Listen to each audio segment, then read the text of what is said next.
एक ऐसे आर्टिस्ट जिनकी सादगी ही उनकी स्टाइल स्टेटमेंट है।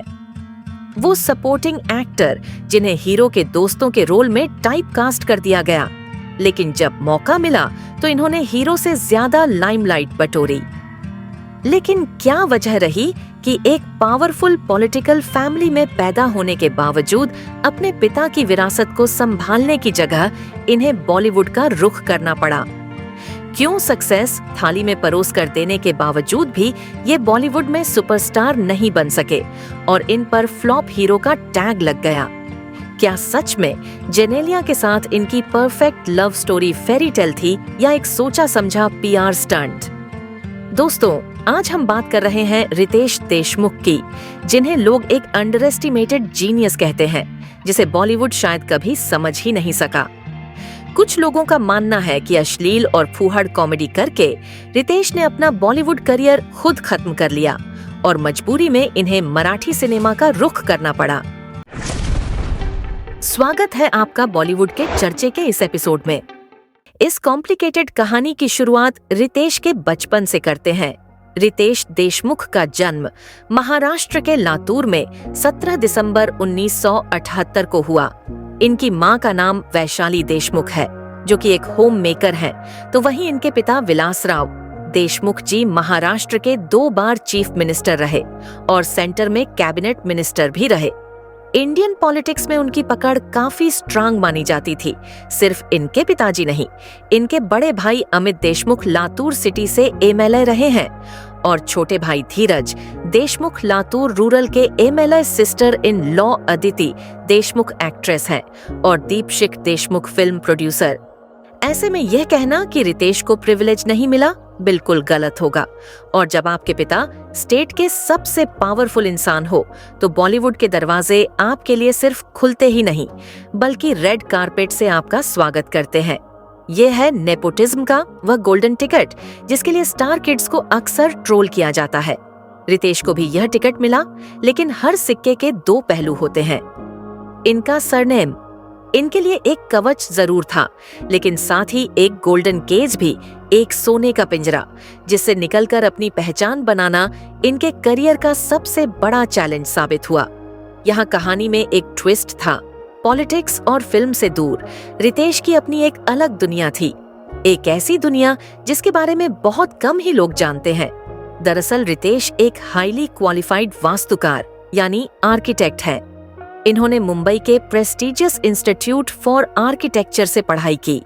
इसके बाद इन्होंने 1 साल तक न्यूयॉर्क के एक इंटरनेशनल आर्किटेक्चरल फर्म में काम भी किया। सोचिए, एक तरफ पॉलिटिक्स का साम्राज्य और दूसरी तरफ आर्किटेक्चर में एक सेट नौकरी। लेकिन रितेश ने चुना बॉलीवुड का डामाडोल रास्ता। इनके इंटरव्यूज के मुताबिक एक्टिंग इनका पैशन था, एक ऐसी चीज जो यह हमेशा से करना चाहते थे। ये इनका एस्केप था। एक मौका था विलासराव देशमुख के बेटे की छवि से बाहर निकलकर सिर्फ रितेश बनने की। लेकिन क्या सच में यह इतना आसान होने वाला था? 2003 रितेश देशमुख ने बॉलीवुड में कदम रखा और फिल्म थी तुझे मेरी कसम। इनके ओनोजिट थी एक 16 साल की नई लड़की जेनेलिया डिसूजा। फिल्म को बनने में करीब 1 साल लगा। बताया गया कि जेनेलिया शुरू में रितेश से ठीक से बात भी नहीं करती थी, क्योंकि उन्हें लगता था कि रितेश तो चीफ मिनिस्टर के बेटे हैं, तो बहुत ज्यादा एटीट्यूड होगा।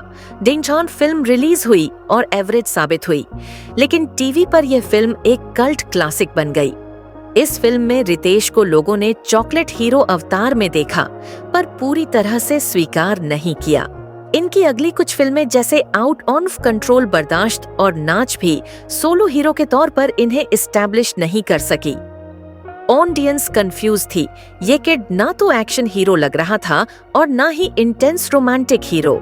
लेकिन साल 2004 में ही एक फिल्म आई जिसने रितेश के करियर की दिशा हमेशा के लिए बदल दी। इसका नाम था मस्ती मल्टी स्टारर कॉमेडी, जहां रितेश ने सारी लाइमलाइट अपने नाम कर ली।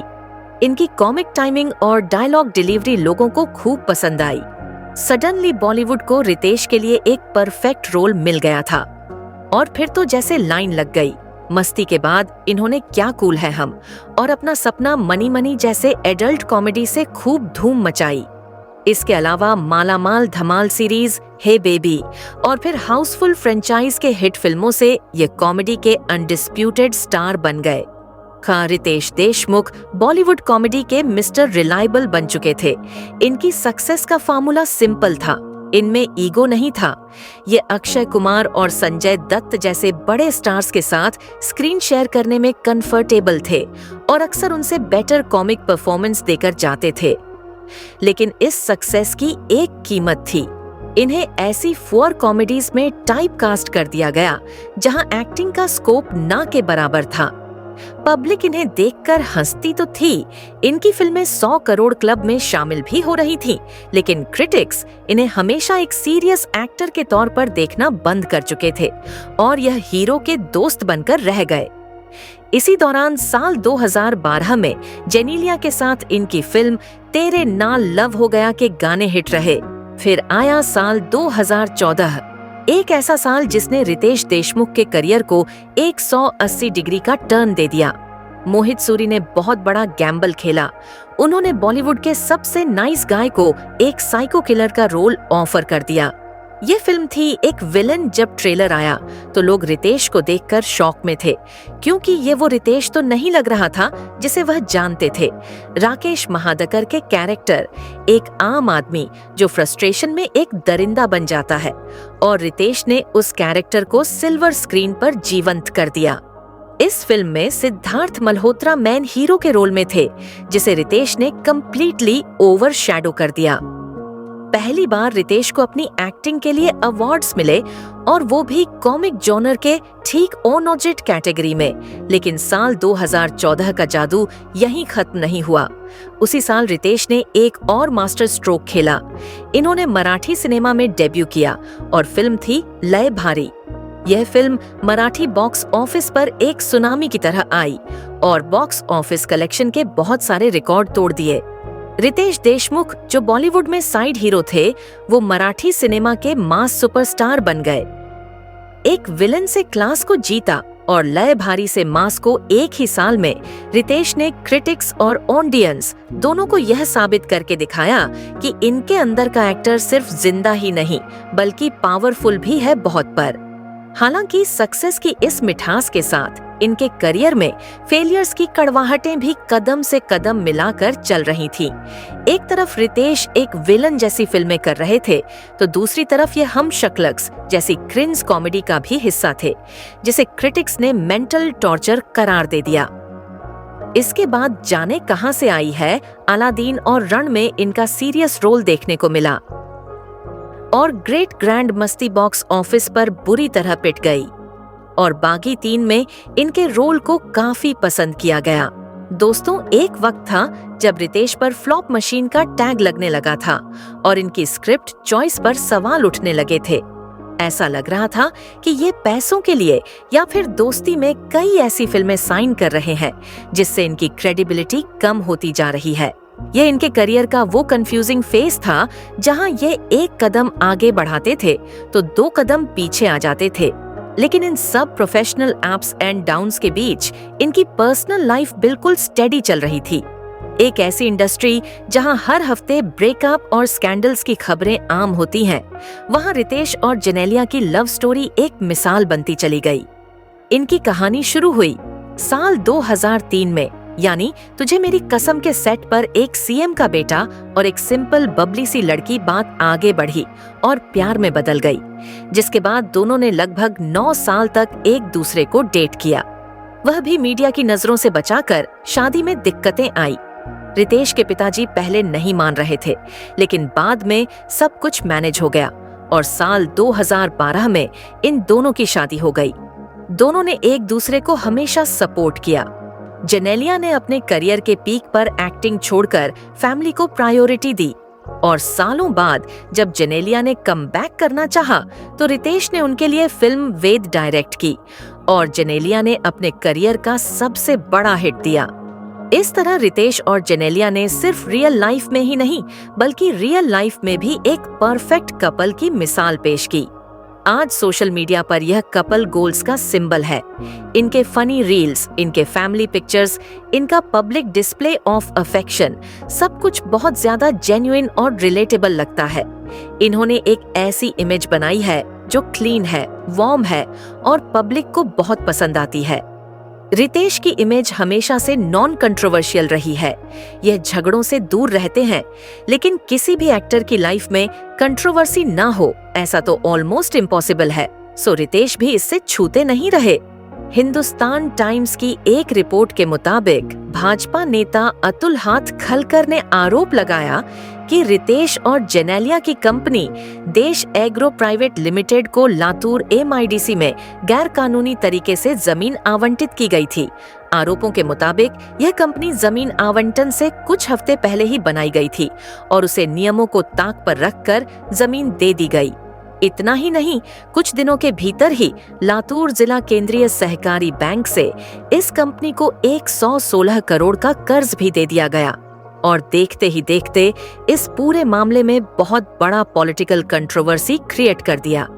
इसके अलावा रितेश को अक्सर इनकी पॉलिटिकल चुप्पी के लिए भी क्रिटिसाइज किया जाता है। जब पूरा बॉलीवुड नेपोटिज्म पर डिबेट कर रहा था, तब रितेश, जो कि खुद एक नेपोटिज्म के प्रोडक्ट माने जाते हैं, ये लगातार चुप रहे। वहीं देश के बड़े मुद्दों पर भी इनका स्टैंड्स क्लियर नहीं रहता।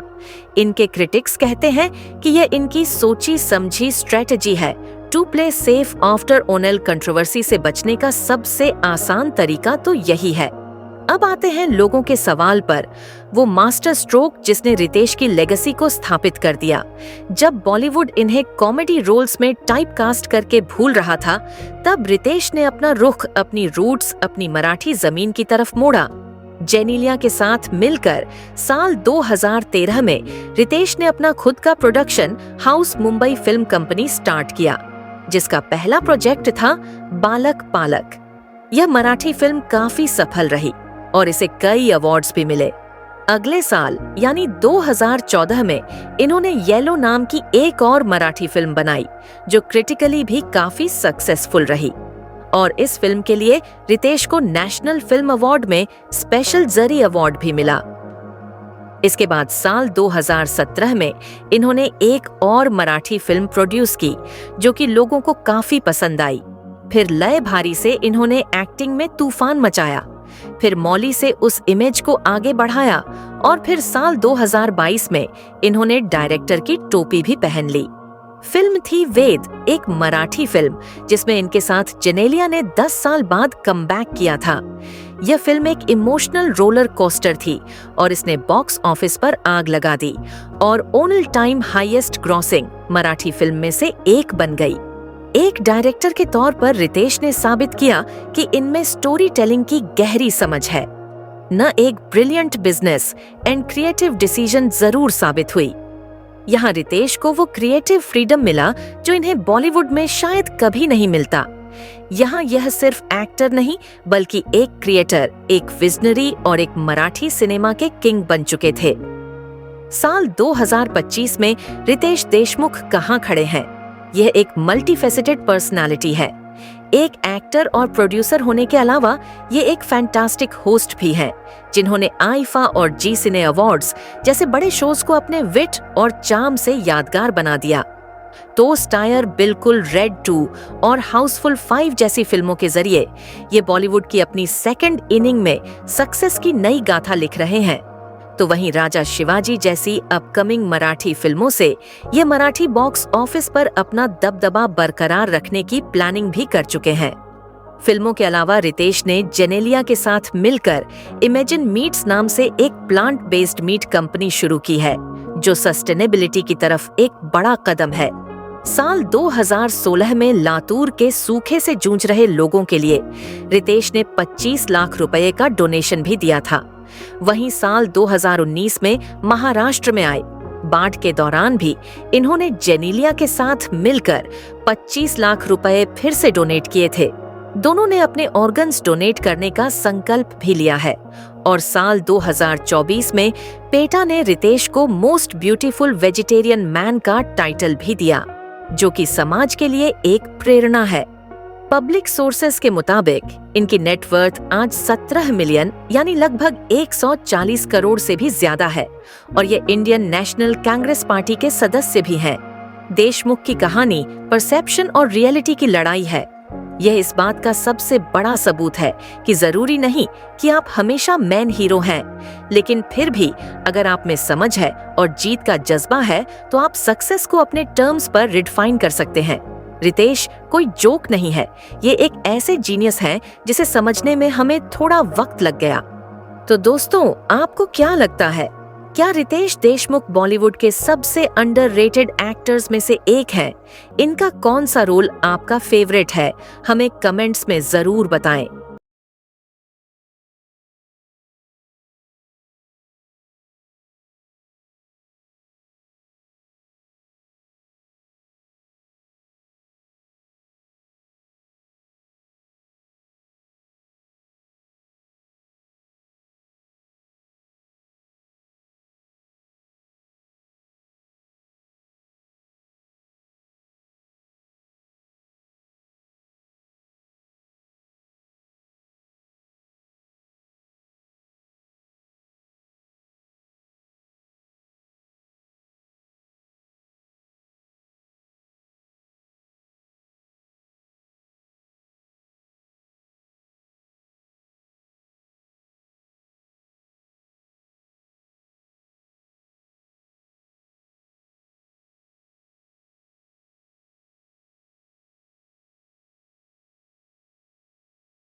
दिला हाय तो मला लावून टाक.